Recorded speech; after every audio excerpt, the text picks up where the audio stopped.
Pag-usapan naman natin kung sino yung contractor ng property natin dito sa Ortigas Extension Pasig at sa ibang projects ni 8990 Holdings Inc. So sabi dito ni Triggerman29, tama kayo sir, yan ang dati kong contractor, Megawide bago ako mag-abroad. So napaganda po ni Megawide Company, siya po yung nagko-construct ng ating property dito sa Ortigas Extension Pasig na merong promo na 10,000 to 25,000 cash out only, no spot down payment, no lump sum payment, no hidden charges. So balik tayo. So si Megawide, marami na po yung ginawang real estate development or properties within Metro Manila or outside Metro Manila. Talagang trusted yan na contractor.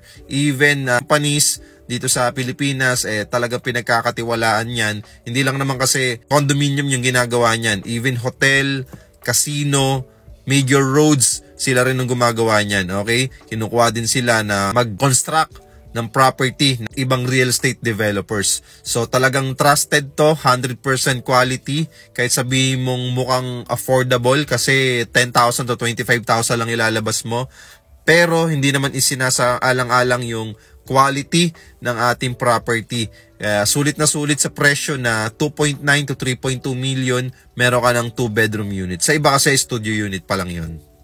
So kung interested ka, follow me and message me now dito sa aking account. Wag na wag kang makakalimot na i-follow ako para makapag-message ka. Maraming salamat.